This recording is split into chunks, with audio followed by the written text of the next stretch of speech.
All right, so are you ready to dive into something really fascinating today? Oh, I'm ready. We're going to be talking about happiness, Okay. confidence, and how to actually get out there and live a life that you love. Awesome. No sugarcoating here, Yeah. just real talk and practical advice to help you overcome self-doubt I love it. and achieve those dreams. Let's go. So to really get into this, Yeah. we need a good dose of honesty, right? Always. Our source material is a conversation between Jay Shetty and Mel Robbins from Shetty's podcast on YouTube. Oh, cool. And it's so interesting because Mel, despite all of her outward success, was struggling with this really deep sense of unhappiness. Wow. So it's like, when you should be happy, but something just feels off. Yeah, exactly. It's like that nagging feeling that something's missing. And she actually calls this her campaign of misery. Campaign of misery. Okay. Which I right. just think is such a powerful way to describe it. It's Right. a constant focus on what's missing, what's wrong, what could be better, Yeah. and how that can actually eat away at your happiness and your potential. It's like that little voice inside your head that's always whispering doubts and fears. Yeah, it's that inner critic that holds you back. Exactly. Now get this. Okay. Mel shares this story about finally getting her dream home in Vermont. Oh, wow. This is something she had wanted for years. Her vision of peace and contentment. Sounds idyllic. But even there, in this idyllic setting, Yeah. her campaign of misery just wouldn't let up. Oh, no. So instead of just being present and enjoying that moment, Right. she found herself thinking about the next thing, the next week, that never-ending to-do list. Oh, it's like we're always chasing something We are. instead of just enjoying where we are. Yeah, it's a trap that I think we all fall into, right? Totally. And to illustrate this even further, Okay. Mel introduces this really powerful metaphor, Oh, I love a good metaphor. me too, of being on the court versus in the stands of life. Okay, I'm intrigued. So think about it. Being in the stands is like being a spectator. Right. You're criticizing, you're being jealous, you're making excuses. Yeah, you're watching everyone else play the game. Exactly. But getting on the court, Okay. that's where the magic happens. What do you mean? That's taking action, trying, failing, learning, growing. Okay, so it's about actively participating Yes. instead of just observing. Think about where you are in the stands right now. Oh, that's a good question. What dreams or aspirations are you holding yourself back from? I'm going to have to think about that one. Even Jay Shetty, the host of the podcast, admitted to being in the stands himself. Really? He shared about wanting to get back into acting, Oh, wow. but feeling held back by self-doubt and the fear of judgment. That's so relatable. It is, and that brings us to another question. Okay. How do you know if you're chasing a dream or a delusion, That's a big one. right? Is it just about going for it blindly, or is there a way to know if you're on the right track? Yeah, how do you differentiate between a dream and a delusion? So Mel's a big believer in action, Right. but she doesn't advocate for that fake it till you make it approach. Oh, interesting. She argues that just reinforces the idea that you're a fake. Makes sense. Instead, it's about recognizing that dreams are these directional signals Directional signals. Okay. pointing you toward a path of growth and self-discovery. So it's about the journey It is. and not just the destination. It's the journey itself, the effort, the lessons learned along the way that hold the real meaning. I like that. It makes me think about Jay Shetty starting his podcast. Yeah. It wasn't about becoming the #1 podcast in the world right away. Right. It was about making an impact, Yeah. connecting with people, and through that journey, he found meaning and fulfillment.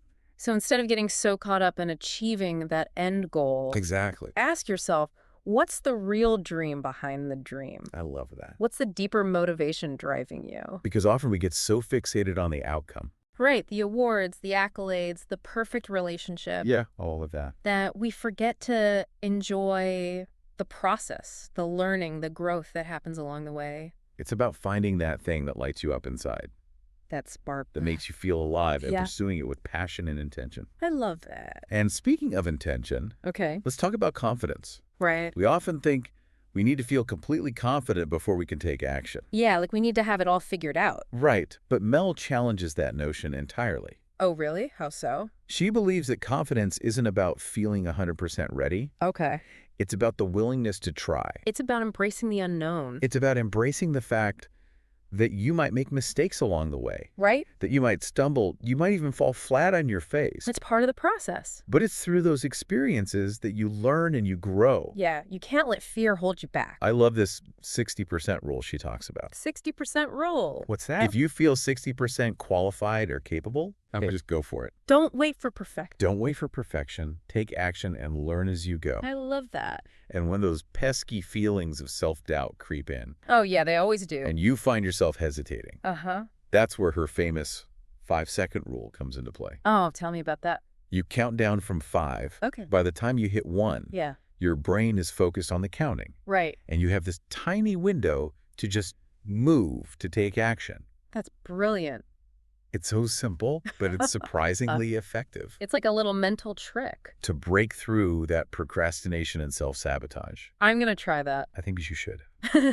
Okay, so we've unpacked Mel's personal struggle with her campaign of misery, the power of getting on the court of life, and how confidence is built through action and trying, not through waiting for the perfect moment. Exactly. But what happens when the people around us aren't on the same journey? Oh, that's a good one. How do we navigate growth in our relationships? When friends or family members might be holding us back or making us feel bad about our progress. Ooh, that's where things get even more interesting. I can't wait to hear this. It can almost feel threatening. Right, even though it's a positive change. Yeah, it's like it throws our own habits and choices into sharp relief. Right.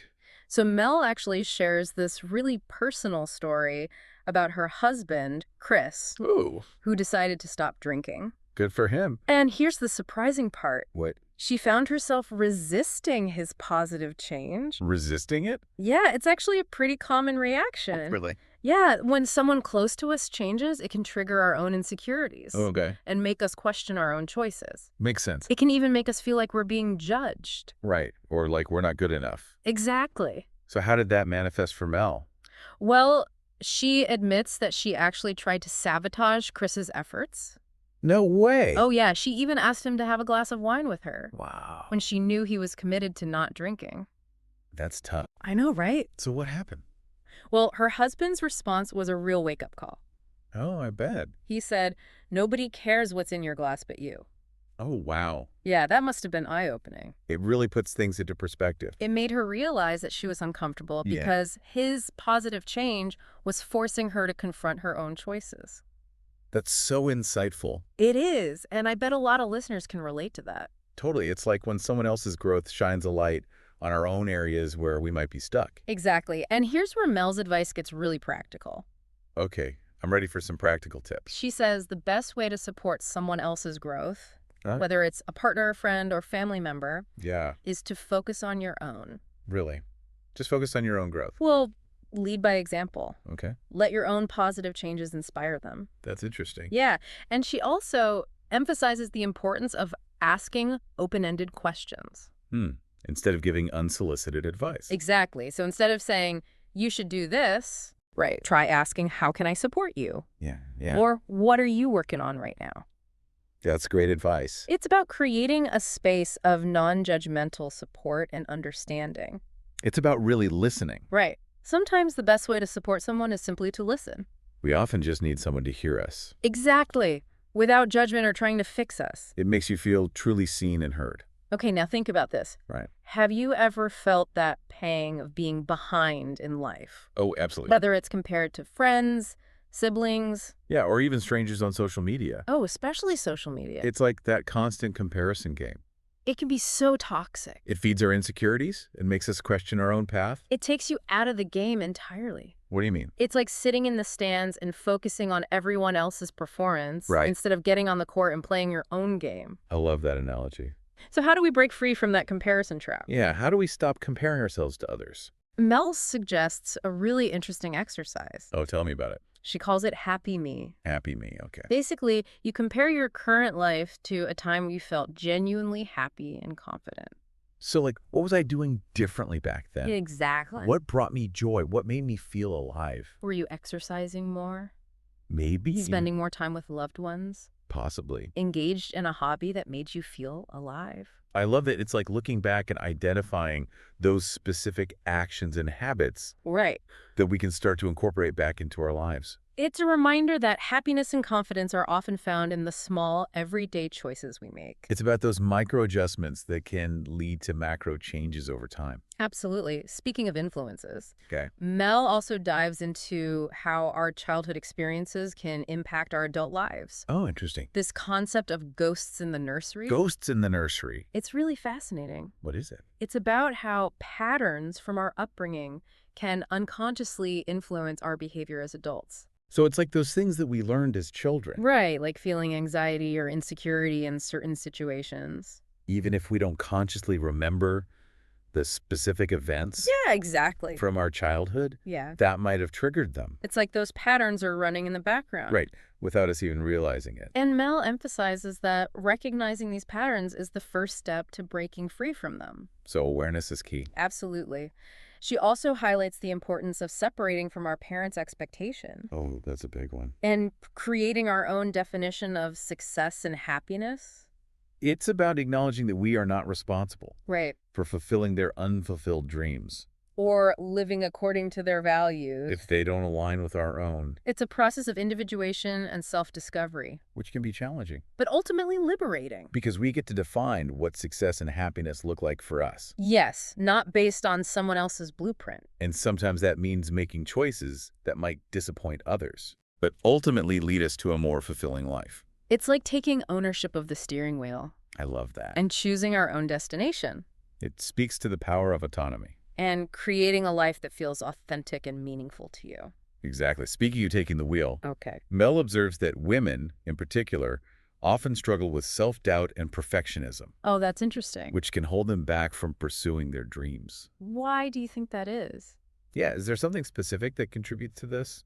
Well, Mel shares a theory Go on. that it might start around puberty, Yeah. when girls become more aware of societal expectations and judgments. Regarding their bodies and appearance, Exactly. So it's that pressure to conform to certain ideals which can lead to a focus on external validation. rather than internal self-worth Right, it's like they're internalizing those external messages. and letting them dictate their choices. So how do we break free from that? Well, Mel encourages women to challenge those limiting beliefs and embrace their unique strengths and talents. It's about recognizing that perfection is an illusion Right. and that making mistakes is a natural part of learning and growing. She emphasizes the importance of trying things even if you don't feel 100% ready, Okay. and celebrating small victories along the way. It's about shifting the focus from external validation to internal self-belief. That internal validation is so much more powerful and sustainable. Absolutely. Comes from within. Mel even uses her own experience launching her podcast as an example. Oh, cool. How so? She admitted to putting it off for years Really? Why? because of self-doubt and fear of failure. What was she afraid of?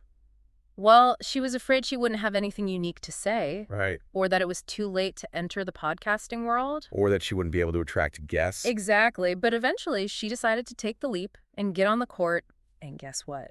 What happened? Her podcast became a huge success. That's amazing. It's proof that we can overcome those fears and achieve incredible things, It's a testament to the power of taking action. even when you're feeling uncertain or afraid, It's about trusting yourself and your abilities. and recognizing that you don't need to have all the answers before you start, The journey itself will teach you valuable lessons. and help you build confidence along the way. I love that. So what about when we're supporting someone else's growth? Oh, that's another great point. What's Mel's advice on that? She says to focus on acknowledging their small steps and efforts Okay. rather than overwhelming them with advice Right. or pointing out what they haven't accomplished yet. It's about celebrating those little wins Exactly. and recognizing that consistency and effort are key.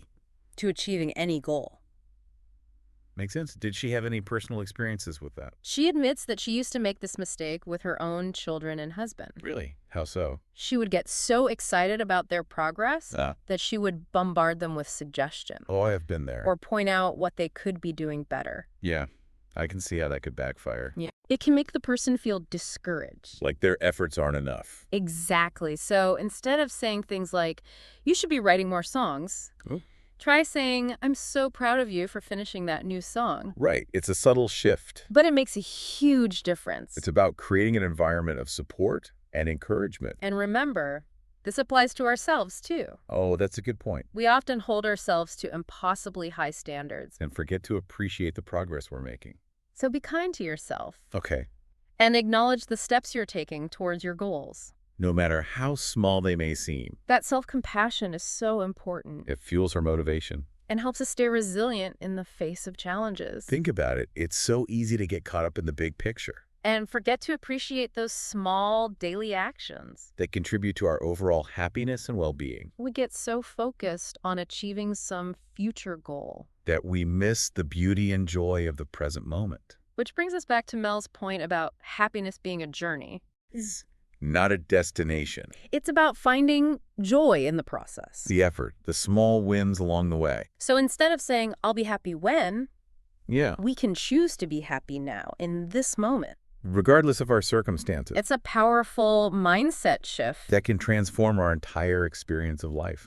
Yeah, it really is about recognizing that happiness isn't some distant destination. Right. It's a choice we make every single day. It's about those small, intentional actions. Yeah, those little things. That add up over time. So for our listeners out there who are ready to take that leap. To get off the sidelines. Get off the sidelines and onto the court of life. Yes. What's the biggest takeaway from all of this?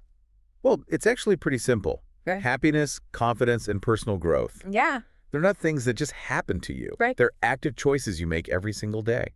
So it's about taking ownership. It is. It's about pursuing your dreams with intention. Yes. Embracing the journey. With all the ups and downs. Celebrating those small victories along the way. And remember, you don't have to have all the answers before you start. Right. It's the journey itself that will teach you and help you grow. One thing that really resonated with me was Mel's emphasis on self-compassion. Oh, that's so important. We can be so hard on ourselves. Yeah, we really can. Holding ourselves to these impossibly high standards. It's about being kind to yourself. Yeah. Acknowledging your efforts and celebrating your progress. No matter how small.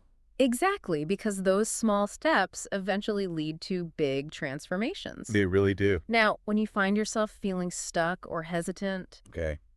remember Mel's advice? Just try. Just try it. Take that first step. Even if it's a small one. You might surprise yourself. You never know what you're capable of. And most importantly, remember, you don't have to do this alone. That's so true. Surround yourself with supportive people. People who encourage your growth. People who celebrate your successes. Having that support system can make all the difference.